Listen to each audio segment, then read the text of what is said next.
Please join me to welcome Ambassador James Lee for his welcome remarks. Thank you.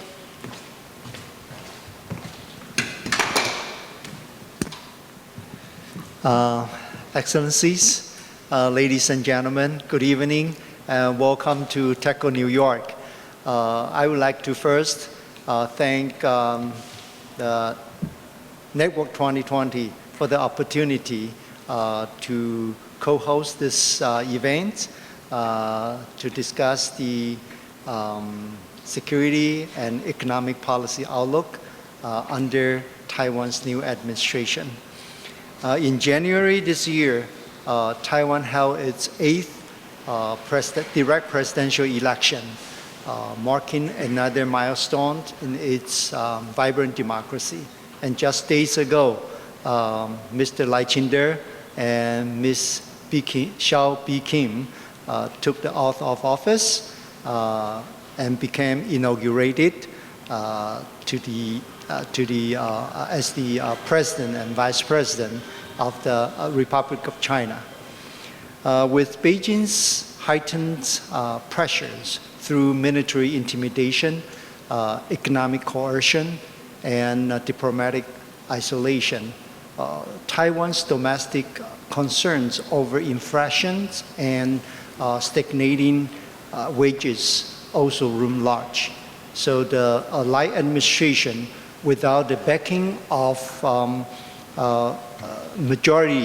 parliamentary majority to help push through its agenda, is facing a phase of unprecedented challenges. The new administration in Taipei will need to shoulder the responsibility of safeguarding our hard-earned democracy and economic achievement, upholding our sovereignty while managing to improve cross-strait relations, and lead our people to the next phase of success in a complex geopolitical environment. And despite the long list of challenges, the Lai administration is more than prepared for the task. In his inaugural address, President Lai emphasized that democracy and freedom are Taiwan's unwavering commitment, and peace is the only option. He also outlined his vision to build upon the 4 pillars for peace in response to Beijing's heightened pressure. This means actively strengthening Taiwan's national defense, enhancing our economic security, maintaining stable and principled leadership in cross-strait relations, and expanding Taiwan's engagements with other democratic countries worldwide. President Lai also extended an olive branch to Beijing by mentioning resuming cross-strait tourism and dialogue. He made clear that his administration remains committed to maintaining the cross-strait status quo. Will continue uphold President Tsai's full commitment and seek dialogue responsibly with Beijing under the principles of parity and dignity to ensure peace and stability in the Taiwan Strait as well as the greater region. Again, thank you all for joining us here tonight. We are honored to have 3 prestigious experts who have long followed the political and economic developments of Taiwan. And I hope you will enjoy today's discussion and benefit from their insights. Thank you. Thank you very much. Thank you, Ambassador. Now please join me to welcome Ms. Courtney Dawson, President of the Network 2020. Hello, good evening, everyone. Knowing that the real reason you are all here, aside from sampling this delicious Taiwanese food, is to hear from our remarkable panelists and moderator, I will keep these remarks very brief. First, I just want to thank Ambassador Li and the staff at TECO for the opportunity to partner on this event. Together, we assembled the ingredients not only for a good discussion, but for a wonderful audience. So thank you all for being here. And I would like to thank Karen and Tiffany in particular for being really wonderful to work with. And thank you to our wonderful panelists and moderator for the work that you do. Without the brain power that you're putting towards understanding the intricacies of the political, economic, and security environment and legal aspects of Taiwan's politics, we would be very much in the dark. Second, I just wanted to say a few words about Network 2020, since we have a mixed audience here. We are a nonpartisan, nonprofit, New York-based organization, and we exist in the space between experts like Bonnie, Riley, and Katherine to really bring the reservoir of their expertise and that of their counterparts in other topics in global affairs to people like you. So smart, educated, accomplished, and busy, yet understanding the importance and the value of going beyond the headlines of events that are shaping the world, and who want to ask questions of those experts and apply that information in their lives at work, at home, and at the voting booth. So if you aren't yet a member, we encourage you to join. We have information at the back of the room for those who might be interested. And before I turn this over to our moderator, I just wanted to say a few words about her. She is Katherine Wilhelm, and she is the Executive Director of the U.S. Asia Law Institute and an Adjunct Professor at New York University School of Law. And she spent nearly 3 decades in China and in the region as a lawyer and a journalist, so we are in very capable hands. So thank you again, Ambassador Li, TECO, and to our wonderful panelists and moderator.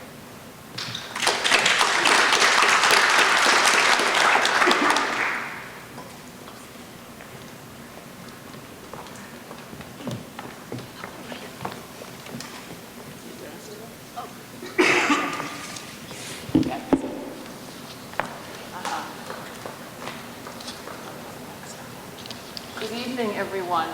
Such a pleasure to be here, and I also thank our hosts and Network at TECO and Network 2020. Given the way the stage has already been set for us, given the fact that the stage has already been ably set for us, I'm going to jump right into it. We're going to first unpack the much anticipated inauguration speech that we heard on Monday or our Sunday night from new President Lai. Then we're going to talk a little bit about the international challenges that Taiwan faces, that President Lai is inheriting and needs to deal with. And then, time permitting, hopefully we'll get a little bit into some of the domestic challenges that he faces, especially as they have become very salient in the last week, since last Friday, shall we say. We've seen the challenges that he will face as he begins his administration. In the final 20 minutes or so, we're going to take audience questions and hope all of you will be very active at that time. So I can't think of 2 better speakers to dissect this complex picture for us. We have Bonny Lin, who is a senior fellow for Asian security and director of the China Power Project at the Center for Strategic and International Studies. She's been an analyst at RAND, and before that she worked in the Office of the Secretary of Defense as both the director for Taiwan and the director for China. And she was recently in Taipei along with a CSIS delegation where they had some high-level meetings, and I'm sure that will inform her insights tonight. And we also have Riley Walters, who is a senior fellow at the Hudson Institute, specializing in international economics and national security. And he's also a senior non-resident fellow at the Global Taiwan Institute. His writing focuses on trade policy, investment regulations, technology, innovation, cybersecurity, the intersection of economics and security very broadly. And his regional focus has been Japan and Taiwan. So I'll start with you, Bonnie, if I may. I was just wondering if you could tell us what your top-level thoughts were when you listened to the speech on Monday. It seemed clear that portions of the speech were directed at the domestic audience, the Taiwanese voters, portions were directed at Beijing, and also another portion at the governments of democracies around the world, the United States and others. Did President Lai deliver the messages that he needed to deliver on this occasion? What were your thoughts? Thank you very much, Catherine. Also thank Ambassador Lee as well as Courtney for organizing this very timely event, only 3 days after Taiwan's inauguration. So I think there's still a lot for us to unpack over time, and we don't fully see the results of the impact of his speech yet. But maybe before unpacking the speech, I could talk a little bit about Taiwan's inauguration, which by most metrics, if not all metrics, was very successful. Because I think you have to recognize that the last inauguration we saw in Taiwan was during the COVID era, where a lot of people weren't able to travel to Taiwan to congratulate the then President Tsai. But what we saw this time was 51 delegations from 29 countries, or 508 foreign guests, attending this inauguration. So that's very, very sizable. And I would also say that Taiwan saw 8 heads of state from Taiwan's diplomatic partners attend this inauguration, which is actually more than the number of heads of states that attended the inauguration of President Tsai in 2016. So that showcases the excellent work that has been accomplished under President Tsai to build Taiwan's partnerships, but also strengthen the existing partners that we've already seen. I would note that a particular interest was the very large, and Riley may talk about this, the very large Japanese parliamentary delegation at this election, which far exceeded prior numbers. So that gives you a sense of that President Lai was speaking to a international audience, an audience that was very supportive of him starting his new position. In terms of the speech, I would note that it was very forward-leaning and quite defiant of China, much more so than President Tsai's either 2016 and 2020 speech, and happy to unpack that. But I would also say there are also core elements within President Lai's inauguration speech that very much speak to continuity and what we in the United States are very worried about, right? He definitely says that peace is the only option for Taiwan, and Taiwan would neither yield nor provoke. And as Ambassador Lee mentioned, Taiwan also will maintain the status quo. He also mentioned in the speech choosing dialogue over confrontation. And he also offered, as Ambassador Lee mentioned, the resumption of tourism. With respect to continuity, we do see the continued emphasis of Taiwan as a democracy. And his inauguration speech really extends how important being a democracy is for Taiwan, both in terms of Taiwan's foreign policy, as in aligning with other democratic countries, in terms of Taiwan as a frontline democracy against an authoritarian actor, which is China, as well as Taiwan being a critical player in global supply chains, particularly global supply chains for democracies. I don't want to spend too much time on this first question, but happy to unpack some of the areas that he's more forward-leaning at a later time. Thank you. So, Riley, I want to ask more or less the same question of you, but with a bit of focus on the economy. So, he's inheriting what appears to be a rather robust economy. The year-on-year GDP growth in the first quarter was 6.5%, which was blazingly high, even by Taiwan standards. But as you've written, there's no guarantee that that can continue. What did you think of the economic agenda that President Lai set forth and the goal of making Taiwan into an AI island and broadening out from semiconductors, where we know it's a superpower, into related areas such as quantum computing, the metaverse, communication satellites, etc., becoming a supply chain, a high-tech supply chain to the democracies. How achievable is this grand vision? I would like to first share my thanks to, of course, Network 2020 and PICO for hosting this event. The way that I look at the next 4 years under the Lai administration, I'd like to break it down into three parts. The first is the macro side, macroeconomics, the things that his administration might not necessarily be able to control. The second is, of course, the policies he's starting to lay out through his inauguration speech, through his campaign speeches, as those evolve over time. And then the third is part of his speech, the international side, because it takes two to tango in the international space. So on the first hand, on the macro side, I do believe he's going to have to deal with a very troubled economy, not in the sense that we're going to see slowing a negative growth rate, but certainly a slowing growing Taiwanese economy, much like the Tsai administration of the last 8 years had to deal with.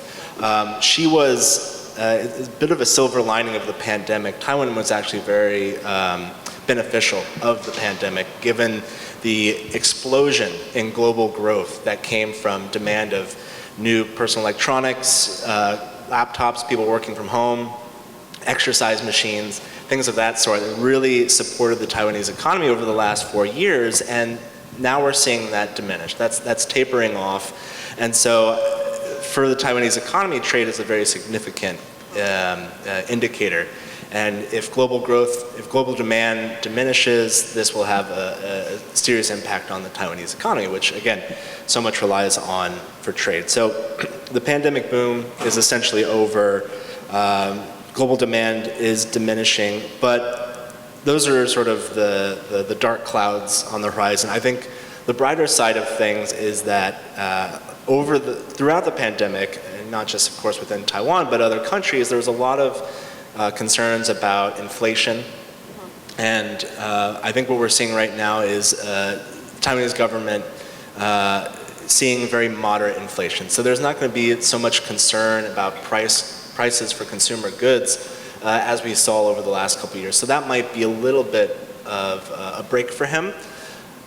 The other big issue, I think, on the macro side is, of course, housing. Housing availability was a big issue in the campaign. That's not going to be solved overnight. So that'll definitely be something that plagues his administration, I think, for the next 4 years. So taking that into account and looking at the things that he announced in his inauguration speech, he does definitely give this sense that Taiwan is leading into a digital transformation. Semiconductors, of course, underpin all electronics. And it's very vital for every electronics. And so the three areas, the three priorities he sort of laid out, artificial intelligence being one of them, space and automation being another, and the international side, which I'll talk a little bit later, are all very interesting, very rapidly developing spaces. AI, for example, I say that yes, the Taiwanese economy may struggle over the next year because global demand is diminishing, but as we've seen over the last 6 months, the demand for artificial intelligence goods, GPUs, servers, has just skyrocketed. And that's really supporting the Taiwanese economy right now. So it makes sense that he includes this in his priorities. Space will be a little bit difficult. Maybe we can get into that another later on. But there's definitely a lot of optimism, I think, within Taiwan. It's difficult to get into the space race. It's very capital intensive, it's very regulatory intensive. It does have a strategic implication which upsets some countries in the region. And so I won't go too far into that. But lastly, looking at the international side, I think on the US side, at least, and I'm sure we'll get into this later, up until November or January, however you want to measure it, there's a lot of optimism for US-Taiwan economic relations. We are continuing to negotiate a trade agreement. I think it's fair to call it a trade agreement, even though Biden administration will probably push back against me for calling it that, but I do believe it is one. Lai administration will be in charge as Taiwan pursues its ascension or negotiating into joining the CPTPP, for example. And many other caveats. We have obviously a lot of bilateral dialogues between the United States and Taiwan that are ongoing. For cross-strait relations, yes, Lai, I think two things are that it really highlighted the pragmatic approach Lai took to his inauguration speeches. One, yes, he offered this olive branch of resuming tourism with the mainland, but I think you can read between the lines in that Taiwan is going to continue to pursue an effort to bring back its manufacturing from China to Taiwan, or at least out of China, much like we're seeing within the United States and other countries. And so I think, very similar to what the Biden administration is doing right now, where we see a lot of dialogue, but also new regulations. I think he's going to be pursuing a very similar effort. And so it'll be endearing to watch over the next several years how actually these come to fruition. Thank you. So I want to pick up on one of your last thoughts. You described the tone of the speech as pragmatic. And I want to ask you, Bonny, would you agree from a geopolitical point of view, the tone of the speech, was it pragmatic? And specifically, I'm thinking of the very strong emphasis throughout the speech on Taiwan's sovereignty, Taiwanese identity,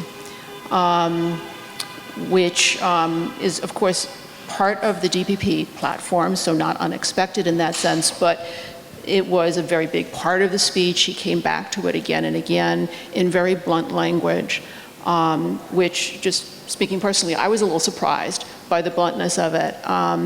And I went back and compared it with President Tsai's inauguration speech, and it was just, the contrast was quite stark. She was leaning into the party-to-party, governing party relations, which had, at the time, was a kind of a fig leaf for relations across the strait. She didn't mention the PRC or Beijing once in her speech, whereas by contrast, President Lai was emphasizing the two identities, two states of equal status. So was that pragmatic?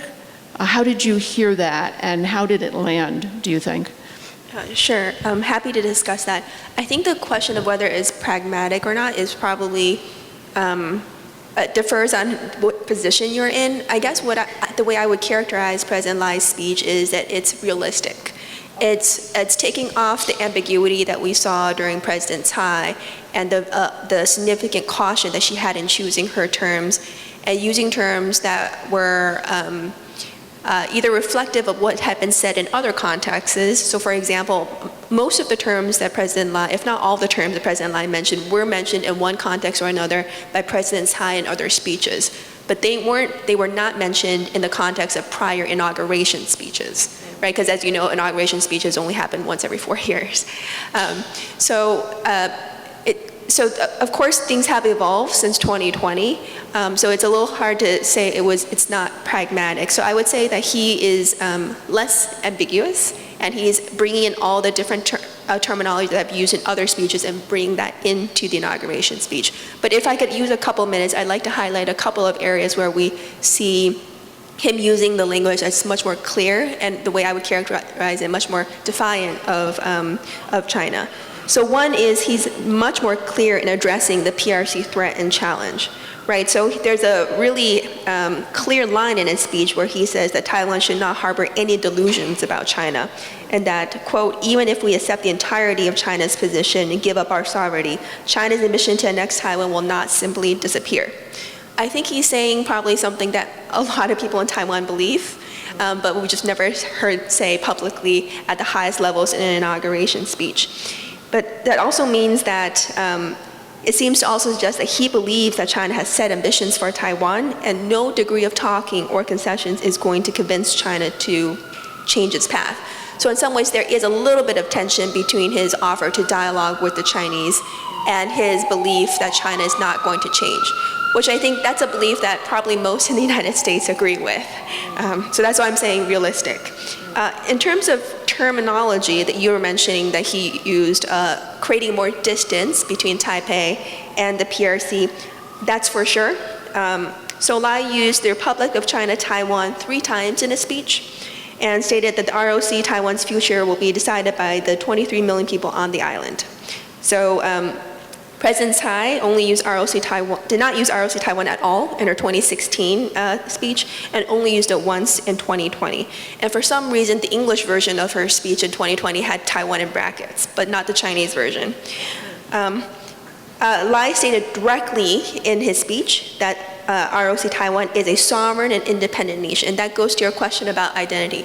If you look back at Tsai's inauguration speech, he's very careful in using the term sovereign. She never says Taiwan is sovereign. She says defending Taiwan's sovereignty. She says, she basically always uses sovereignty as something to defend, not saying that Taiwan is currently sovereign.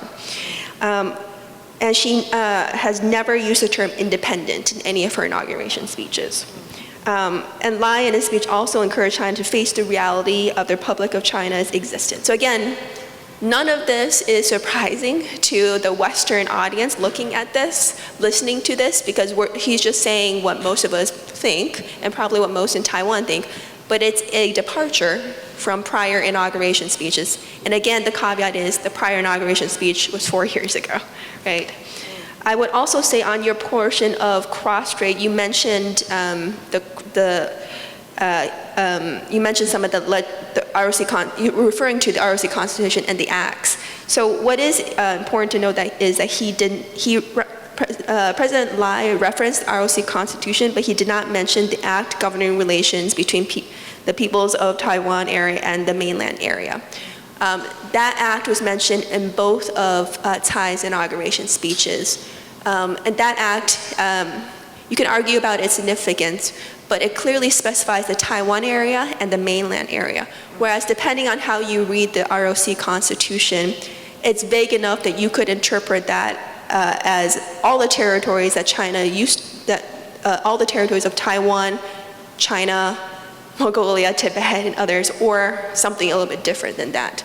So I mention this because this is something the Chinese will point to as Lai not recognizing China as part of Taiwan. Okay. So, sorry, I'm going to keep ping-ponging back and forth a little bit so that we get the full picture, because the economic and the political are so closely related. You mentioned that the Taiwanese leadership has already been trying to encourage its companies to leave or to pull away from, to reduce their dependence on the mainland. What we could think of as a de-risking strategy, similar to the de-risking strategy that the US and Europe have talked about. There's been, I think, some, in the past year, some actual redirection, and that the new investment is going more to other destinations, less to the mainland. But what is the bigger picture at this point? You know, how vulnerable is the Taiwanese economy still to past investment and the continued ties that it has to the mainland? How successful has the de-risking been so far, or how much progress has been made if we think of it as moving towards a goal? Of course, it's a really important question, because what we talk about when we're looking at international flows of investment or trade, it has really been built. Our trading system and investment system today has been really built on the last 30, 40 years of strong trade and investment ties through the mainland to Taiwan, in the United States, Japan, and other countries involved as well. So it's not necessarily something we can change overnight. So when we talk about international investment statistics, for example, we talk about the stock and flow of investment. The stock is, of course, that is what's already there, and the flow is just usually the annual, what's new, what's new.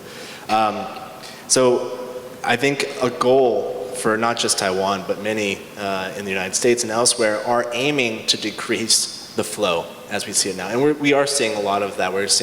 You'll see reports in the Wall Street Journal and elsewhere about how new FDI into China is at a XYZ year low, and what that can mean for the Chinese economy. But of course, there's implications for Taiwan and the rest as well.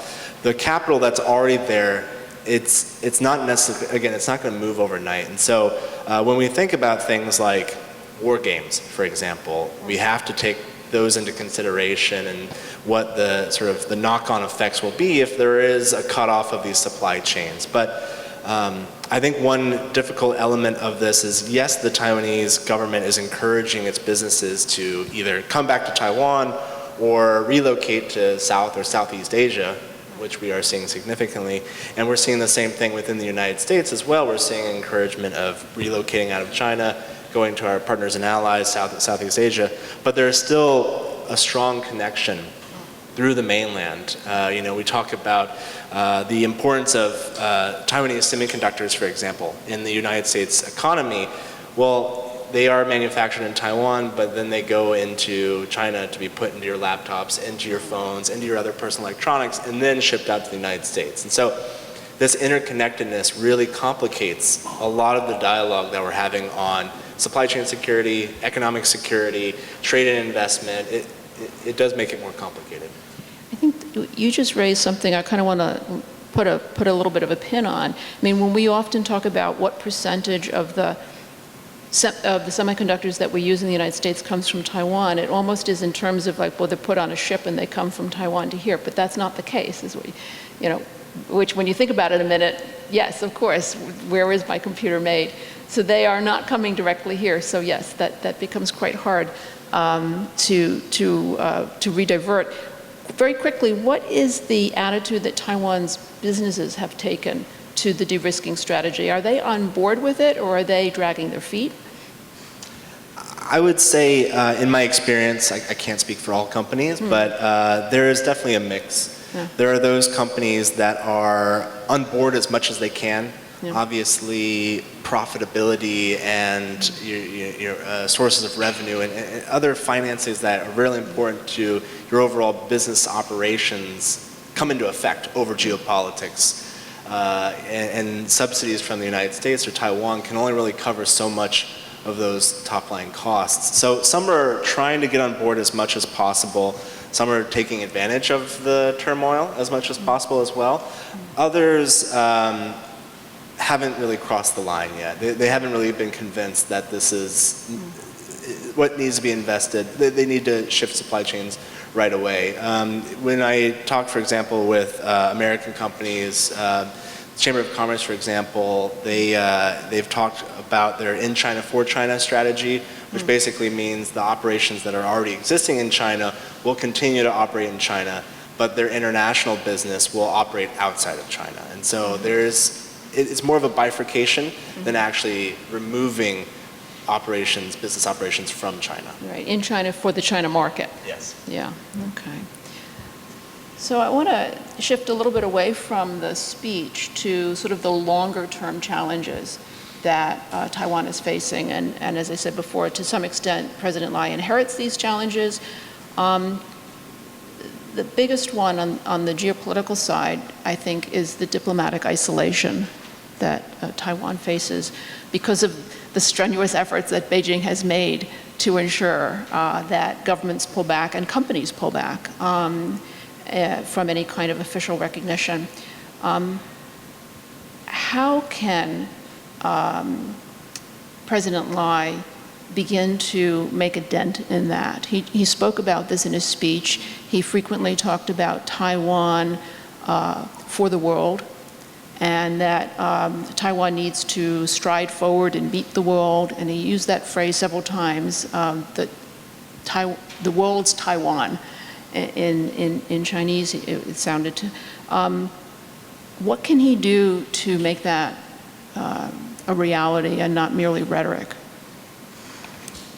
I think that's an excellent question. I think when we think about Taiwan's international support, I think we need to divide it into two types. One is the type of international support that Taiwan has from having diplomatic partners. And we've seen Taiwan currently has about a dozen diplomatic partners. And right after the inauguration speech, I think about a day or two afterwards, we saw the Vatican, the Holy See, suggest that they wanted to upgrade relations with the PRC. So I think it's too early to say that the Vatican is going to change its recognition, but we're already seeing China make inroads on the remaining diplomatic partners that Taiwan has. So we have seen Taiwan's diplomatic partners decline over time, and part of it is the fact that to take away Taiwan's diplomatic partners, China wields a lot of different weapons, both in terms of coercion, but also just straight up buying some of Taiwan's diplomatic partners. And as you know, China's economy is significantly bigger than that of Taiwan. So it's a match that is very difficult for Taiwan to be able to sustain. But what I will say is under the 8 years under President Tsai Ing-wen, despite the fact that Taiwan's diplomatic partners have actually been declining, the international support for Taiwan across the board has been increasing. Just look at the number of countries that are willing to make statements about Taiwan now. The degree to which Taiwan is at the forefront in supporting Ukraine and working with a coalition of democracies there. So I just caution to not just focus too much on just the diplomatic partners, because even though that number has been declining, I would say in the past 8 years, the overall international support, particularly from the most advanced democracies for Taiwan, has actually been increasing.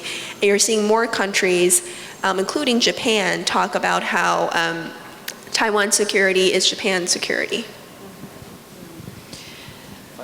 If I could jump on that, Japan was mentioned, so I have to. Absolutely. The non-diplomatic partners are, I think, key, in a lot of this. Obviously, the United States being the lead on this, but the Japanese, for example, have really been more outspoken over the last few years, even before the Pelosi incident, I would say, leaning toward making sure that that line, the peace and stability across the Taiwan Strait, shows up in these international documents more regularly. And so they've really been taking a lead in some of this, and that it's really endearing. It is important to watch. Well, I want to ask both of you then maybe to comment on a thought that I had. In his speech, so now I'm taking us back to the speech, President Lai had a very interesting portion where he said, essentially, it doesn't matter what you call Taiwan. You can call us, Republic of China, you can call us Taiwan. What matters is we're, a sovereign state. So is there also an element to which he's inviting the world, and as you've said, the world is responding by saying, it doesn't matter what the official relationships are. We have a relationship, and as long as the relationship is solid, what you call it is less important, which would be a very striking change in international, in the international arena, to de-emphasize official relations, formal relations. Does that resonate at all? I'll take a first stab at that. That would be an interesting, that's an interesting thought experiment. I don't know if that's necessarily the message that he is trying to deliver, but I think if we look at the way that Taiwan operates, of course, just looking at U.S.-Taiwan relations, for example, a lot of it does operate, let's say, just at the ministerial level, right? We have all these new dialogues that we've launched with Taiwan over the last several years. We have the trade initiative, we have technology initiative through the Commerce Department, we have the age-old trade and investment framework agreement that we're still participating in. We have the economic prosperity partnership dialogue through the State Department. We have a whole slew of new initiatives that we are pursuing, even though we're not diplomatic. And so I think in one way, I don't think the Lai administration would necessarily want to give up its position, right? They will maintain that he is the leader of the ROC, and the ROC is not subordinate to the PRC and all the other 4 commitments. But if we look at the way that it operates with the United States, with Japan, with the European Union, and others, it does speak questions to the efficacy of just having that stamp on it that you are a diplomatic partner. Any quick thoughts? I think that statement is a really critical one, and I would say it's been open to interpretation. So one interpretation was that statement could offer more ways to think about Taiwan in terms of its name and its position without having to go to one extreme.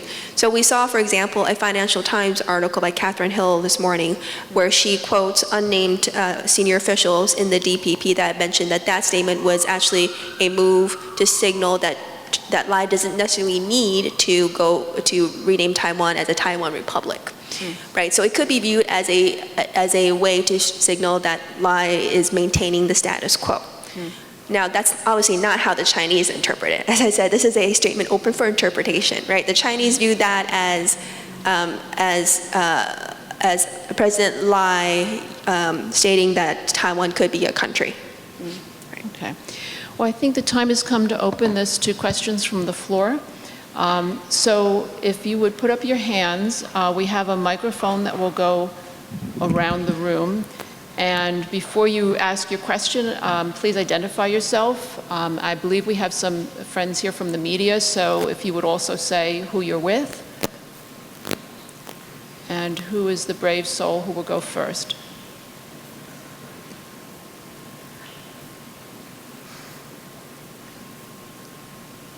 Sir. Thank you all so much. One moment, a mic will come to you. First of all, thank you all so much for being here and for sharing your expertise. My question is... And your name is, sir? Thank you. My name is David. I work for Market Development Group. We're a consulting firm based in San Francisco. And my question is in relation to the geopolitics of what's going on in the South China Sea. I mean, what is what is their reaction to the expansion in the man-made islands that China is kind of rapidly building, and is there any way to counter that that doesn't push forward the issues that are on the table already? Okay.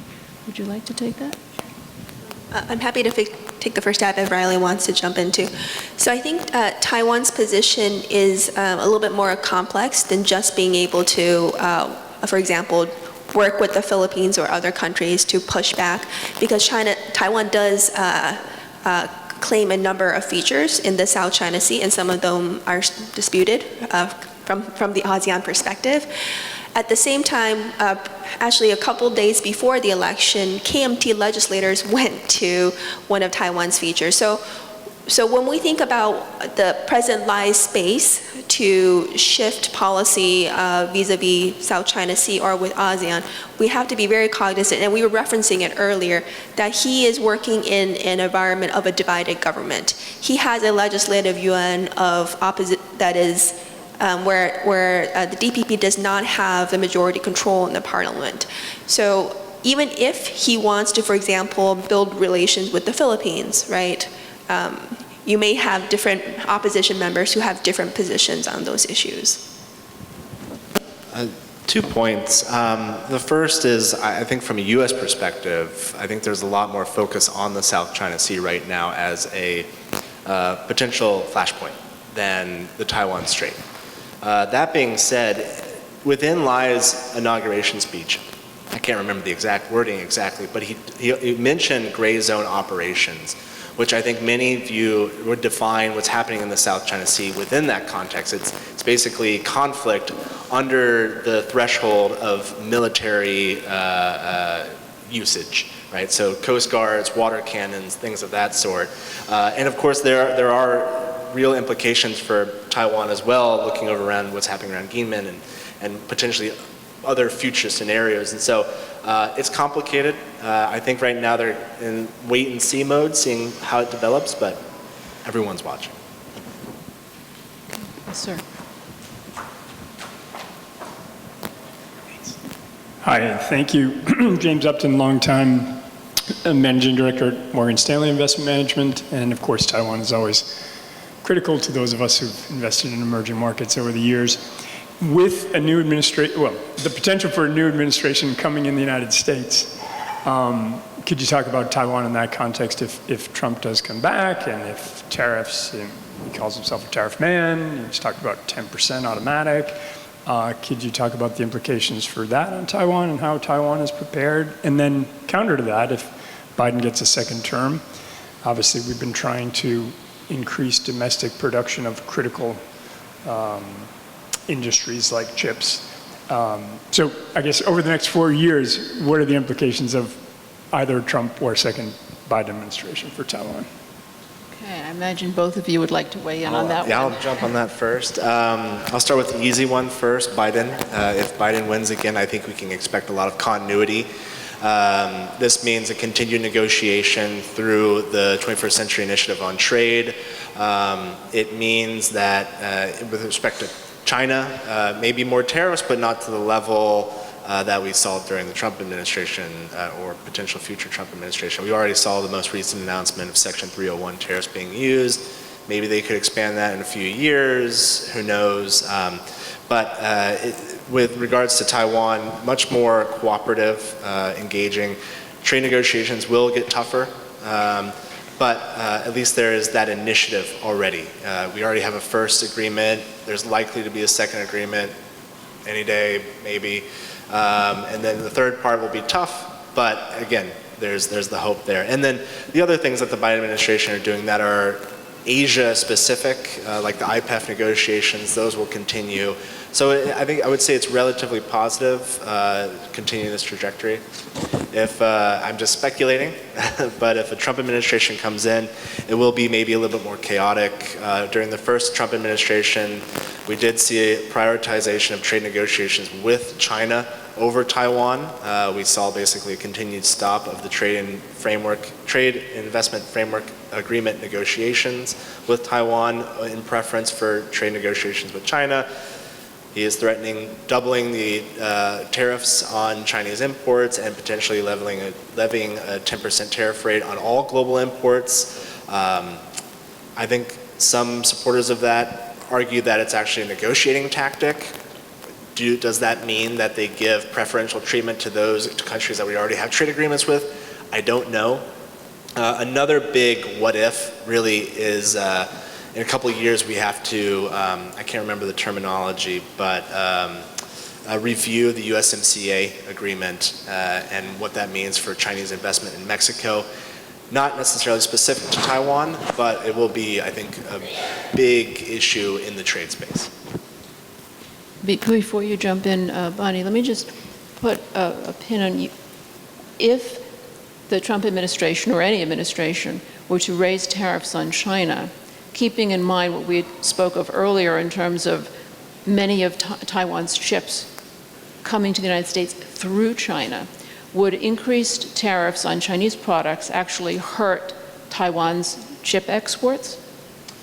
It could potentially hurt Taiwan's chip exports. It could potentially harm American companies' imports. I mean, there is an effect of tariffs, right? And I think the argument that they made in the first administration was that these tariffs will help companies, incentivize companies to look elsewhere.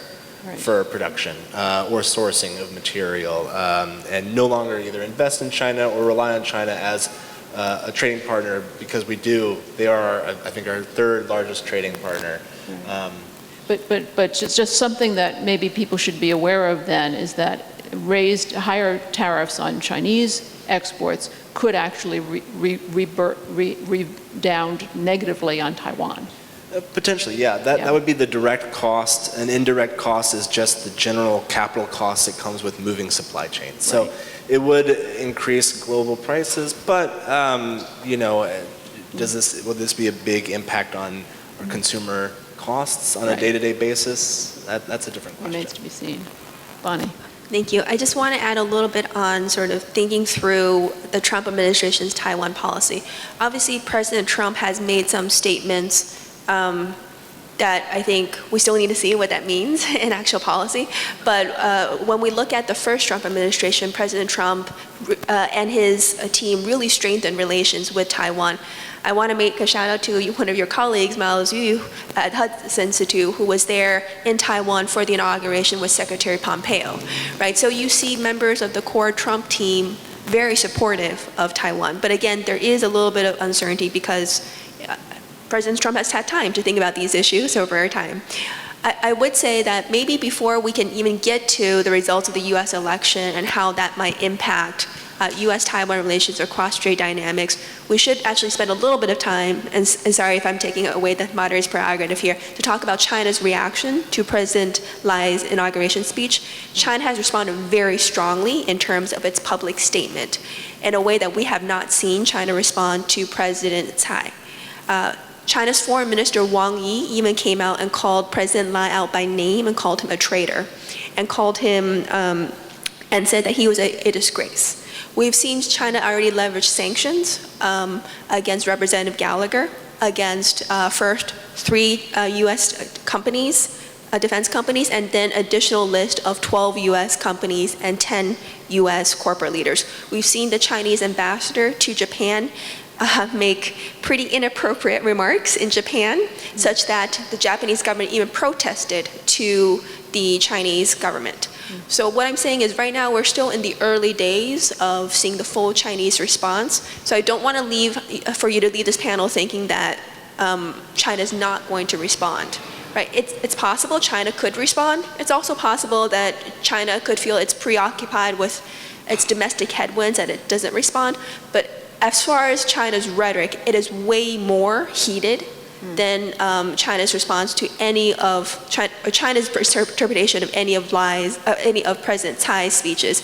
If you recall, during President Tsai's first inauguration speech, China labeled it an incomplete test paper. The labels that have been circulating in Chinese media about President Lai is way worse than that. Yeah. Just to tie it back to the pending U.S. election, is it possible, we haven't seen from China any actual action, in terms of, moving Coast Guard ships out or overflights or the kinds of things, for example, that we saw post the Pelosi visit. Do you think the fact that they are waiting for the results of the U.S. election in November might be causing them to not take real-world actions and instead just vent on the rhetorical side? I love Riley to also weigh in on this too, because I'm sure you have your own views on this. I don't think so. I don't think China is going to wait until the U.S. election to take action. I think the general trend of China's actions towards Taiwan has been coercive, right? So that will be the trend that China will take. It's just a matter of how much more pressure China will dial up, given that it views Lai's inauguration speech as significantly more problematic than Tsai's speech.